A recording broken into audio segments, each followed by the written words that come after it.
Kalau kita cuma baca firman, tetapi dibutakan mata rohaninya, kita cuma baca teks tanpa kuasa, tidak membaca dengan roh, ya tidak ada kuasanya. Yang membuat kita bertahan, berjalan terus adalah karena kita sudah lihat kemuliaan Tuhan. Karena kemuliaan Tuhan, kita tidak berhenti tengah jalan. Kalau kita ingin terus bertahan, maju, bergerak di tengah terpaan badai serangan yang bertubi-tubi, kita harus konsisten tiap hari dibaharui manusia batiniah kita. Tidak bisa survive kalau cuma setahun sekali atau sebulan sekali.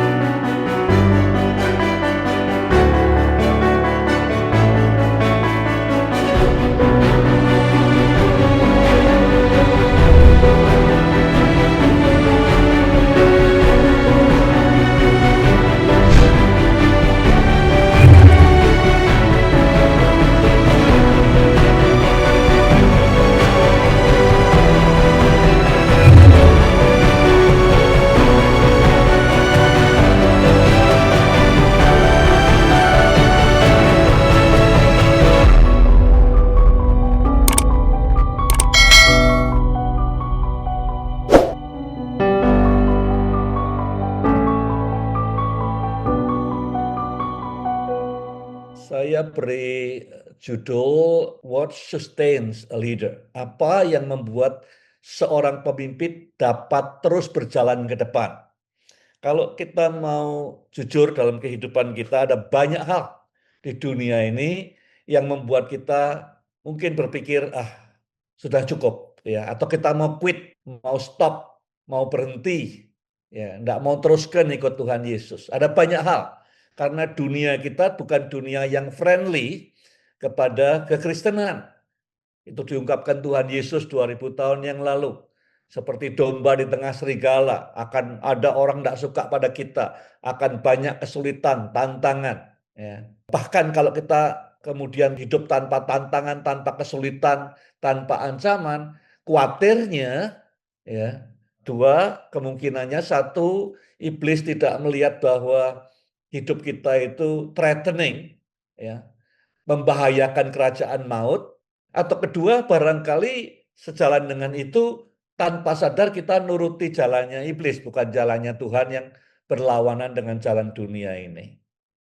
Jadi apa yang membuat para pemimpin bisa terus bertahan sampai akhir di tengah berbagai kesulitan, tantangan dalam dunia ini?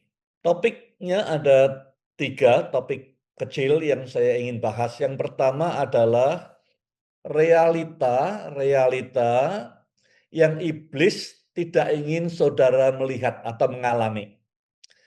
Jadi kata Ibrani yang dipakai untuk melihat itu sama dengan mengalami. Seperti di Mazmur pasal 27, ya, waktu Daud berkata betapa dia ingin menyaksikan wajah Tuhan, ya. Itu seperti mengalami kemuliaan Tuhan, ya. Mengalami keindahan dan kemuliaan Tuhan. Jadi melihat bukan sekedar melihat dengan mata jasmani, tetapi mengalami. Menyaksikan itu artinya mengalami sesuatu dengan apa yang dilihat. Jadi bahasanya lebih dalam daripada bahasa fisikal di permukaan. Nomor 1, 2 Korintus 4 ayat 4. Yaitu orang-orang yang tidak percaya, yang pikirannya telah dibutakan, ditutup, ya, pikirannya atau mata rohaninya oleh ilah zaman ini. Sehingga apa? Sehingga mereka tidak melihat cahaya Injil tentang kemuliaan Kristus yang adalah gambaran Allah. Jadi nomor 1, iblis, kuasa kegelapan, tidak ingin manusia bisa melihat the light of the gospel, ya, cahaya Injil, yaitu keselamatan dalam Tuhan Yesus oleh kemurahan atau anugerah Tuhan. Ada 3 sisi yang saya lihat dari ayat ini. Satu adalah tentu iblis berusaha sebanyak mungkin matanya dibutakan supaya tidak bisa melihat keselamatan atau mengalami keselamatan dalam Tuhan Yesus. Itu satu, ya. Jadi kalau tidak selamat, ya tidak bisa berbuat dampak merugikan iblis. Selama orang tidak selamat, dia akan menguntungkan iblis. Yang kedua, ada orang yang sudah terima Yesus, ya selamat, tapi kemudian matanya tidak bisa lihat dalam kehidupan sehari-hari bahwa ini keselamatan hidupnya itu anugerah Tuhan. Ya. Akibatnya apa? Akibatnya dalam hidupnya dia akan nuntut terus, ya, merasa bahwa dia berhak.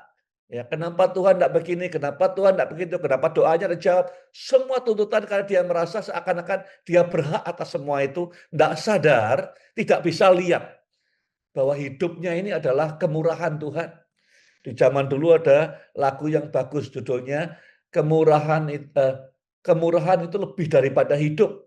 Ya, anugerah Tuhan itu dibutakan. Yang ketiga, implikasinya apa? Kalau kita tidak bisa melihat bahwa Injil, keselamatan itu adalah terang, yang artinya bisa membuat orang-orang banyak, ya, menemukan jalannya karena ada terangnya, maka kita tidak urusan dengan orang lain. Kita tidak lihat Injil ini terang yang bisa nuntun orang, maka kita tidak bertindak menyelamatkan orang lain. Kita hanya hidup untuk diri kita sendiri, ya. Dan kita tidak berusaha untuk memuridkan orang, menginjil, karena mata kita tidak bisa lihat bahwa ini terang yang bisa menuntun banyak orang. Jadi 3 hal itu. Yang pertama, iblis tidak ingin terjadi melalui hidup kita. Yang kedua, di 2 Korintus 3:15. Bahkan sampai pada hari ini, setiap kali mereka membaca kitab Musa, artinya kitab Taurat Musa, Taurat Perjanjian Lama, ada selubung yang menutup mata hati mereka, menutup hati mereka, ya, membutakan mata rohani mereka. Tiap kali membaca firman yang hidup, ada mata yang nutup. Implikasinya apa? Ya, firman Tuhan itu seperti pedang, dikatakan oleh Ibrani. Ya, pedang bermata dua, tajam sekali, bisa memilah-milah dalam hati manusia. Kalau kita cuma baca firman, ya, tetapi dibutakan mata rohaninya, kita cuma baca teks tanpa kuasa, ya, tidak membaca dengan roh, ya tidak ada kuasanya. Jadi hanya membaca seperti buku sejarah dan segala macam, tidak ada kuasanya. Ya mungkin banyak terjadi, ya, orang seminggu sekali lihat firman Tuhan, tapi tidak membaca tulisan rohnya itu, tidak terjadi apa-apa. Yang kedua, dia baca firman, tapi tidak reflektif. Dia baca firman, tapi kemudian, ya kalau tadi cuma sekedar baca, yang kedua ini ngelihat, oh ini apa namanya, ini problemnya si A. Ya, dengar firman tuh problemnya si B, tapi tidak pernah firman tuh membuat kita berkaca. Ya, dibanding dengan firman itu apa yang harus diperbaiki. Tidak pernah reflektif. Jadi mata refleksinya yang dibutakan. Yang ketiga, kita baca firman tapi tidak responsif. Ya, sekedar baca tapi tidak ada respons. Semua firman yang disampaikan pada kita dari Tuhan menuntut respons. Ya, kadang-kadang kenapa tidak ada respon? Karena kita menunda-nunda. Tuhan bicara sesuatu, besok, lusa, minggu depan, akhirnya tidak ada respon. Jadi iblis tidak mengizinkan kita meresponi firman, refleksi terhadap firman, atau melihat makna rohani daripada firman. Yang ketiga yang iblis tidak ingin kita lihat adalah di 2 Korintus 3:18. Sekarang muka kita semua tidak ditutupi selubung. Ya. Tadinya ditutupi selubung, dibutakan. Dan kita memantulkan kecemerlangan Tuhan Yesus. Dan oleh sebab itu kita terus-menerus diubah menjadi seperti Dia. Makin lama makin cemerlang. Kecemerlangan itu dari roh. Dan roh itu adalah Tuhan. Ya. Jadi iblis tidak ingin kita semua bisa lihat kemuliaan Tuhan. Kemuliaan Tuhan itu luar biasa. Dia bisa menerangi hati kita. Ya. Kalau kita face to face dengan Tuhan, dikatakan di sini, maka makin hari kita akan makin serupa dengan Dia. Jadi kita punya bandingan untuk kayak fotokopi itu face to face, ya, kertas kosong dengan kertas yang ada gambarnya. maka makin lama akan makin menyerupai gambarnya, gambar Allah, yaitu Tuhan Yesus sendiri. Salah satu face to face yang penting yang banyak hilang sekarang karena internet, karena media sosial adalah solitude, waktu sendiri dengan Tuhan. Tanpa mobile phone, tanpa TikTok, tanpa apapun, even tanpa Alkitab elektronik. Ya, hanya face to face dengan Tuhan. Makin banyak akan makin banyak impresinya Tuhan dalam kehidupan kita. Jadi tiga hal ini ya, kita boleh sibuk, boleh segala macam pelayanan, tapi iblis dikatakan di dua ayat ini berusaha keras membutakan kita untuk melihat tiga hal ini. Injil keselamatan oleh anugerah Tuhan. Ya. Firman Tuhan yang merubah hidup, transforming word of God. Dan yang ketiga, kemuliaan Tuhan.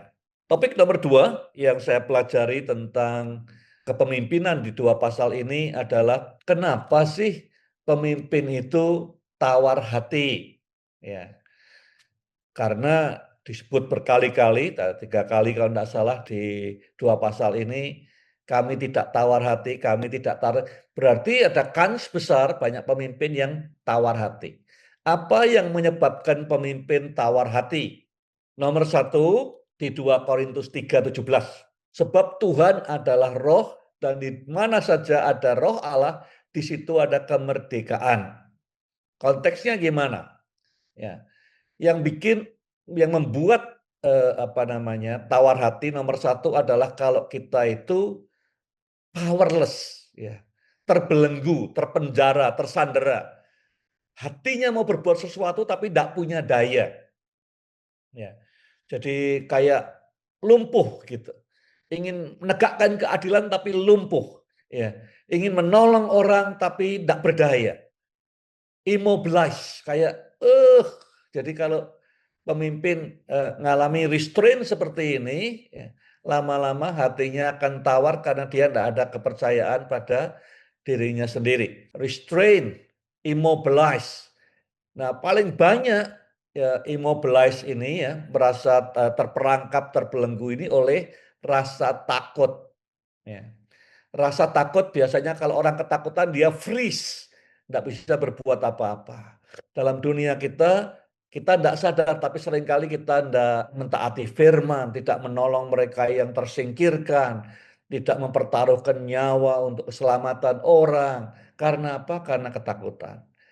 Nah, kalau ketakutan menguasai kita, akhirnya kita menjadi apa ya, jengkel di dalam, pengen berbuat sesuatu tapi kayak tangannya terikat, nggak bisa apa-apa. Ya, ini lama-lama bisa menjadikan pemimpin tawar hati, ya, terbelenggu, powerless, immobilize gitu. Pemimpin biasanya punya hati untuk nolong orang, ingin menegakkan keadilan, ingin merubah suasana, meninggalkan, menghancurkan status quo. Tapi kalau dia powerless, entah diikat oleh dosa, diikat oleh ketakutan, dipenjara oleh masa lalu, ya, maka ini akan resep unggul untuk tawar hati. Nomor 2 di 2 Korintus 3 ayat 2 dan 3 ditulis kamu adalah surat pujian kami yang tertulis dalam hati kami dan yang dikenal dan yang dapat dibaca oleh semua orang. Ini surat rekomendasi untuk Paulus. Karena telah ternyata bahwa kamu adalah surat Kristus yang ditulis oleh pelayanan kami. Ditulis bukan dengan tinta tapi dengan roh dari Allah yang hidup. Bukan pada loh batu, melainkan pada loh-loh daging, yaitu di dalam hati manusia. Yang membuat pemimpin tawar hati nomor 2 adalah effort tapi tidak ada progresnya. Ya. Tidak menghasilkan buah, fruitless. Jadi kayaknya lari di tempat ya, kerja keras tapi tidak ada buahnya. Tidak ada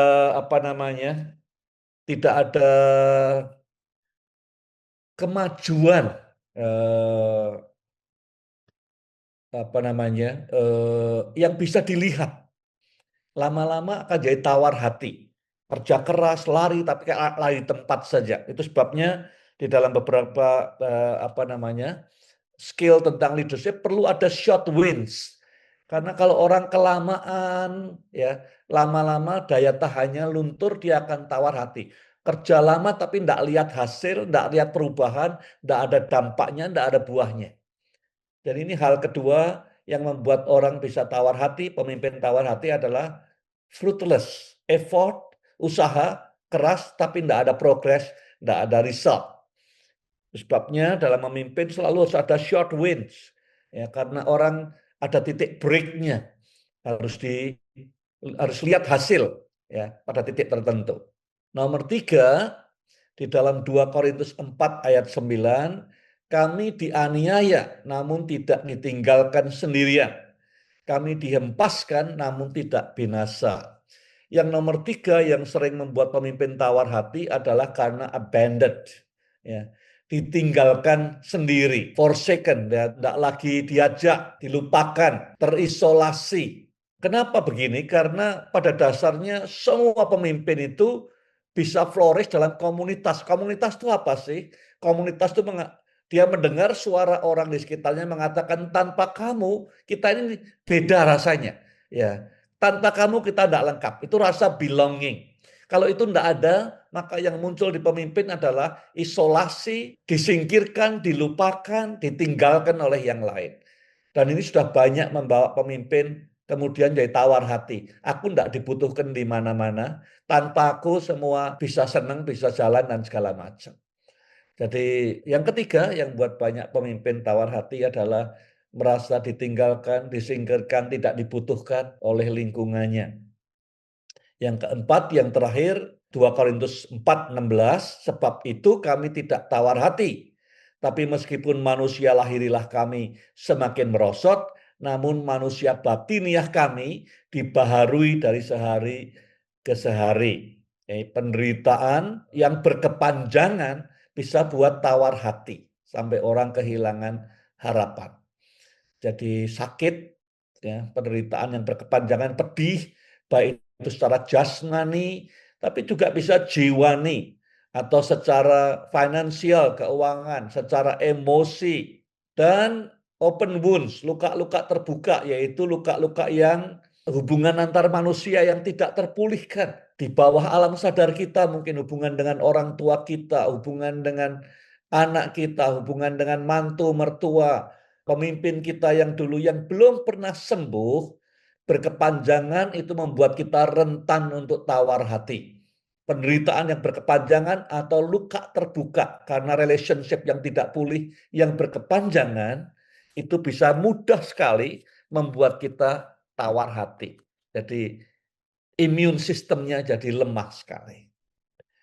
John Maxwell berkata begini, motivasi membuatmu memulai sesuatu. Tapi disiplin atau konsistensi membuatmu terus bertumbuh di dalam apa yang kamu mulai tadi. Itulah hukum konsistensi. Bukan seberapa hebat talenta yang kamu miliki atau seberapa banyak peluang yang akan datang. Jika ingin terus bertumbuh, kuncinya adalah konsistensi. Konsistensi di sini bukan berarti ngerjakan apa yang sama terus, tetapi misalnya dia ini konsisten ingin terus tambah baik. Dia konsisten untuk terus bertambah maju. Dia konsisten untuk terus bergerak ke depan. Dia ini konsisten untuk belajar makin baik. Jadi konsisten tidak berarti status quo atau statis. Konsisten di sini adalah konsisten positif, bergerak, terus bergerak ke depan. Ya. Apa yang membuat para pemimpin ilahi bertahan terus dan bergerak ke depan? Nomor 1, saya ambil di 2 Korintus 4 ayat 1. Oleh kemurahan Allah, kami telah menerima pelayanan ini. Karena itu kami tidak tawar hati. Ya, kenapa pemimpin tidak berhenti tengah jalan? Kenapa bergerak ke depan terus? Bertahan sampai akhir? Nomor 1, kalau Paulus, karena ya kami ini sadar bahwa kami menerima tugas pelayanan ini adalah kemurahan Tuhan. Kemurahan Tuhan itu artinya apa? Artinya bahwa seharusnya saya ini dihukum orang berdosa. tapi saya diampuni. Jadi kesalahannya dihapuskan, diampuni dan menerima belas kasihan, compassion. Ya. Diampuni dosanya, menerima belas kasihan, itu adalah mercy. Ya, itu kemurahan Tuhan. Tidak hanya itu, tidak hanya menerima mercy bahwa saya sudah tidak dihukum, diberi belas kasihan, tetapi sekarang diberi kepercayaan. Ya, kepercayaan untuk mengerjakan pelayanan ini. Jadi pelayanan ini memang berat, banyak tantangannya, banyak serangannya, tetapi ini adalah kemurahan Tuhan. Jadi bukan karena saya mau atau karena saya layak, tetapi karena ini kemurahan, pengampunan Tuhan, belas kasih Tuhan, dan kepercayaan Tuhan. Kalau itu kita resapi terus, mau berhenti juga tidak bisa. Wong kemurahan Tuhan. Ya, bukan kekuatan kita, tapi kemurahan Tuhan. Ya, nomor satu, sejauh kita sadar hidup ini anugerah, pelayanan ini kemurahan Tuhan, kita tidak akan berhenti di tengah jalan. Kemurahan sekali lagi adalah satu, ya kalau kita sadar tiap hari, harusnya saya mati, tetapi Tuhan mengampuni dosa saya. Tidak hanya itu, dia memberikan compassion, ya, mempedulikan saya. Tidak membiarkan selamat begitu saja, mempedulikan saya. Tiga, dia beri saya kepercayaan, trust. Itu yang membuat kita tidak bisa berhenti tengah jalan. Nomor dua, di 2 Korintus 4 ayat 4. Yaitu orang-orang yang tidak percaya, yang pikirannya telah dibutakan oleh ilah zaman ini, sehingga mereka tidak melihat cahaya Injil tentang kemuliaan Kristus yang adalah gambar Allah, yang membuat kita bertahan, yang membuat kita ini berjalan terus adalah karena kita sudah lihat kemuliaan Tuhan. Kemuliaan Tuhan tidak hanya terjadi waktu kita terima mujizat kesembuhan, waktu dia tolong kita secara finansial, yaitu bagian. Tapi ada lebih besar kemuliaan Tuhan itu. Pada saat dia hadir, di saat kita berdoa, kita sendirian, perlindungan Tuhan. Ya, banyak hal kemuliaan Tuhan kita lihat dari berkat-berkatnya, kemuliaan Tuhan dari penyertaannya. Karena kemuliaan Tuhan, ya, kita tidak berhenti tengah jalan. Pemimpin-pemimpin sustain di tengah tantangan, penderitaan, ancaman, jalan terus karena apa? Karena dia lihat kemuliaan Tuhan yang luar biasa dalam hidupnya. Saya berdoa semua kita, semua saudara bisa makin hari makin lihat kemuliaan Tuhan dalam hidup saudara. Nomor tiga, di dalam 2 Korintus 4 ayat 7. Tetapi harta yang indah itu ada pada diri kami, yang adalah bejana tanah liat, supaya nyata bahwa kekuatan yang tidak ada bandingnya itu berasal dari Allah dan bukan dari manusia. Jadi yang ketiga, kenapa pemimpin-pemimpin ilahi bertahan sampai akhir? Karena kuasa Tuhan yang tidak ada bandingnya. Yang pertama soal kemurahan. Ya. Pelayanan yang saya terima ini anugerah Tuhan, kemurahan Tuhan, pemberian Tuhan. Ya. Saya tidak layak, saya tidak bisa, tapi kemurahan. Kemurahan Tuhan. Yang kedua, jalan terus karena apa? Lihat kemuliaan Tuhan. Akan lihat lebih besar lagi di depan. Yang ketiga, karena surpassing power of God. Kuasa Allah yang besar. Yang kita udah lihat dan kita akan lihat lagi di depan. Ya. Dan yang keempat, yang terakhir, di dalam 2 Korintus 4:14, kami tahu bahwa dia yang telah membangkitkan Yesus, Tuhan kita, akan membangkitkan kami juga bersama Yesus, lalu menghadapkan kami bersama kamu di hadapannya. Yang keempat, kenapa kita tidak berhenti tengah jalan? Kenapa pemimpin sustain, bertahan dan bergerak maju terus? Karena janji dan pengharapan akan kebangkitan. Ya. Jadi Yesus satu-satunya manusia, pemimpin agama yang bangkit dari kematian. Kita akan mengalami hal yang sama. Ya, kita para pelayan Tuhan akan dibangkitkan. Dia yang membangkitkan Kristus akan membangkitkan kita satu saat nanti. Itu pengharapan, itu janji yang membuat kita bertahan sampai akhir, tidak menyerah di tengah jalan. Untuk diskusi pertanyaannya, kalau saudara sendiri bagaimana? Itu 4 hal yang saya pelajari dari kehidupannya Paulus, pengakuannya Paulus. Tantangannya dia katakan nanti di 2 Korintus 11 ya, dia sudah berapa kali hampir mati, dilempari batu, diusir, dihina seperti anjing ya. Banyak hal, dicambuk dan dipenjara berapa kali, kapal karam berapa kali, dia tidak berhenti. Dia jalan bergerak maju ke depan terus. Dia berkata 4 hal. Satu, karena aku lihat pelayanan yang aku terima ini kemurahan Tuhan. 2, aku lihat kemuliaan Tuhan dan mau lihat lebih besar lagi kemuliaan Tuhan. Yang ketiga, karena kuasa Tuhan yang tidak ada bandingnya. Yang pernah aku lihat, aku alami dan akan aku alami lagi. Dan keempat, karena janji Tuhan. Ya, yang luar biasa akan dibangkitkan kekekalan bersama Dia. Nah, sekarang buat saudara, what sustain you? Apa yang membuat saudara keep going? Terus ikut Yesus di tengah unfriendly world, dunia yang tidak bersahabat ini, dunia yang tidak fair ini, berbagai tantangan serangan iblis, ya, apa yang membuat saudara keep going, sustain you, moving forward, ikut Tuhan Yesus. Silakan di-share supaya orang belajar dan Tuhan dimuliakan.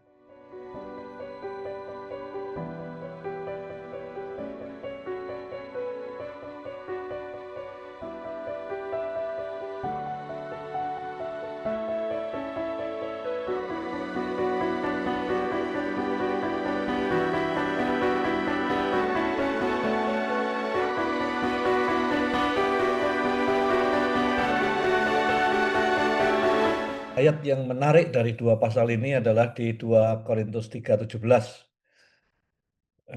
Sebab Tuhan adalah roh, dan di mana ada roh Allah, di situ ada kemerdekaan. Ya, karena semua, kalau kita konsisten lihat 2 pasal ini, semua yang kelihatan daging ini punya keterbatasan, diikat oleh waktu, ya, dibelenggu oleh keterbatasan. Semua yang fisikal, yang kelihatan, itu diikat oleh waktu, dibelenggu oleh keterbatasan. Lalu dikatakan Tuhan itu roh, ya, unlimited, ya, bisa nembus tembok, bisa segala macam.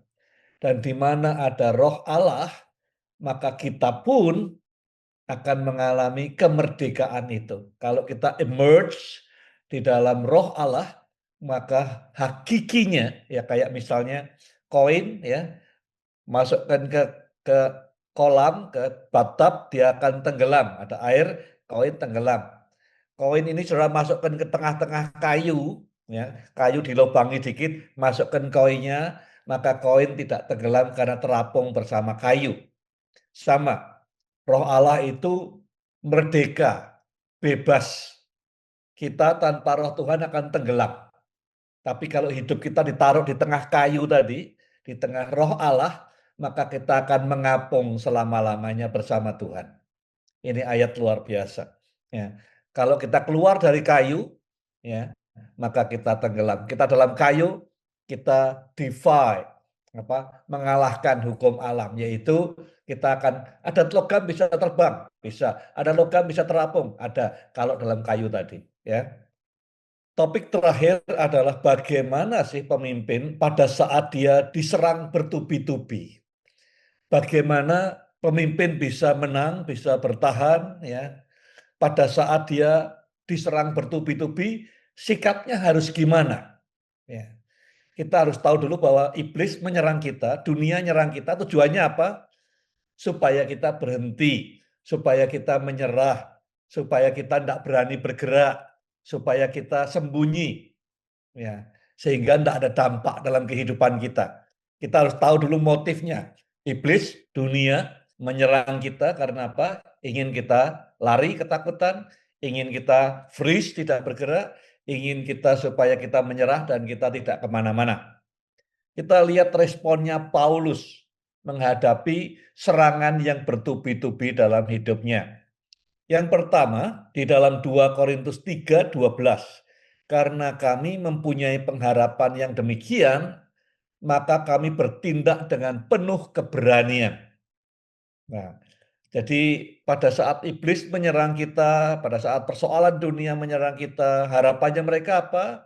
Ya, harapannya mereka kita jadi takut dan sembunyi. Apa yang dikerjakan Paulus sebaliknya, dia menjaga ya agar pengharapan tetap berkobar dengan gimana? Dengan bertindak dan berbicara dengan berani. Dikatakan boldness. Karena kami tahu pengharapan ini, maka kami menjadi sangat berani, very bold. Kita lawan yang diharapkan musuh apa? Kita takut, kita sembunyi, kita lari. Sebaliknya justru dilawan sebaliknya oleh Paulus. Oleh karena kami tahu harapan ini harus dihidupkan terus dengan cara apa?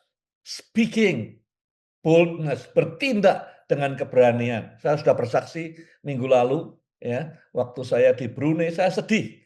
Ya, mereka memang hidupnya makmur, ya, hidupnya damai, tidak ada gereja dibakar, tidak ada pendeta dianiaya, ya, tapi tidak ada kegerakan sama sekali. Mereka merasa mereka hebat karena tidak ada aniaya, tetapi justru menurut saya sedih. Saya tanya ke mereka, kapan terakhir kali ada yang mempertaruhkan kebebasannya demi Injil? Dia bilang 30 tahun yang lalu, satu pendeta di penjara katanya. 30 tahun yang lalu, selama ini ya, iblis berhasil membuat mereka takut, membuat mereka nyaman, ya, membuat mereka sembunyi dan tidak berbuat apa-apa. Jadi respon daripada Paulus makin ditekan, makin dia berani bertindak, makin dia berani berkata-kata. Saya ngomong kepada teman, ya saya lebih baik ngadepi aniaya daripada nyaman, aman, makmur, tapi tidak berani bergerak apa-apa untuk mentaati Tuhan, melaksanakan amanat agung. Yang kedua, di 2 Korintus 4 ayat 2. Namun kami menolak hal-hal tersembunyi yang memalukan, tidak berjalan dalam kelicikan atau memalsukan firman Allah, melainkan dengan penyataan kebenaran. Kami menunjukkan diri kami sendiri kepada hati nurani setiap orang di hadapan Allah. Jadi yang pertama tadi, keep the hope alive. Pengharapannya dihidupkan dengan apa? Berani bertindak, berani berbicara. Tidak usah takut. Ya.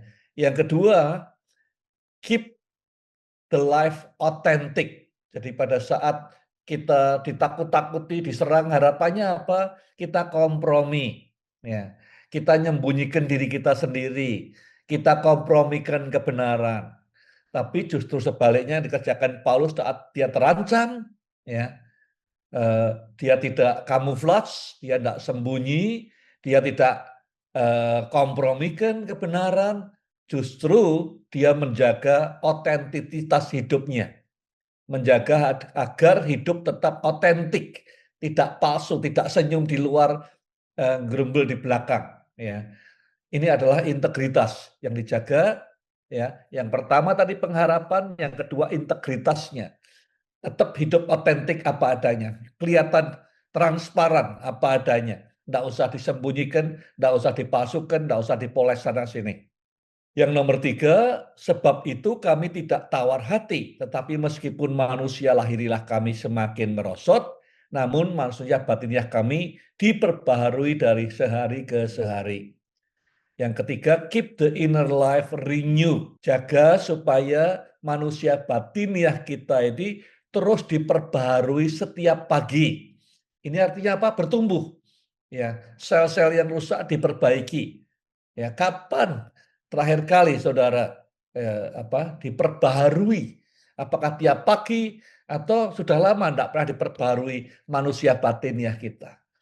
Pada saat kita menghadapi attack dari luar, ya, yang penting adalah sel-selnya yang rusak-rusak dibuang, diperbaharui dengan sel-sel yang baik. Hidup batiniah, bukan sekedar jasmani.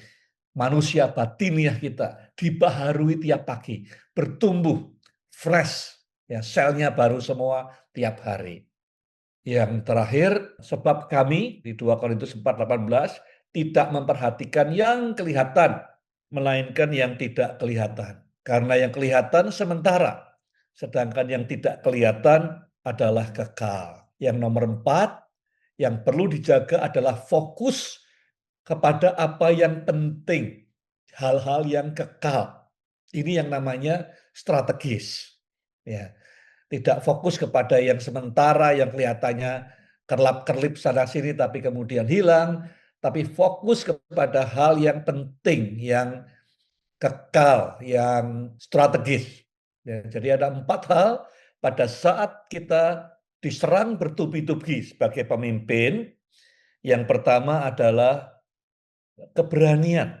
Ya, jaga pengharapan, jaganya gimana? Berani bicara, berani bertindak, berani hidup. Yang kedua, pada saat kita didorong supaya sembunyi, kamuflas, berlindung di bawah polesan-polesan, justru kita perlu menampilkan hidup yang otentik apa adanya, biar kelihatan siapa kita. Yang ketiga, yang penting adalah ya menjaga supaya terus dibaharui batiniah kita, bertumbuh terus ya, akan imunnya akan kuat kalau kita bertumbuh tiap pagi, ada yang baru terus dari Tuhan dalam hidup kita. Yang keempat, jaga fokus. Fokus kepada apa yang tidak kelihatan, pada yang kekal, yang strategis, what matters, itu yang kita fokuskan diri kita. Di dalam badai, ya, serangan bertubi-tubi, tetap konsisten. Di sanalah kekuatan seorang pemimpin ditempa. Ya. Jadi pada saat bertubi-tubi diserang, ada badai macam-macam, kuncinya adalah be consistent. Jangan kamuflas, jangan lari, jangan sembunyi, jangan mangkrak, jangan mandek. Ya. Keep moving, keep moving. Ya. Bold, ya, berani, authentic, growing, dan strategis. Fokus kepada what matters. Yang lain-lain kemakan tidak apa-apa, tapi yang matters tetap kita pegang, kita fokus. Pertanyaan untuk direnungkan di akhir minggu ini, when was the last time your inner life renew? Kapan terakhir kali manusia batin yang saudara dibaharui oleh Tuhan? Setelah itu terjawab, pertanyaan berikutnya, kapan yang sebelum itu? Ya. Tujuan pertanyaan ini apa? Kalau kita ingin terus bertahan maju bergerak di tengah terpaan badai serangan yang bertubi-tubi, kita harus konsisten tiap hari dibaharui manusia batiniah kita. Tidak bisa survive kalau cuma setahun sekali atau sebulan sekali.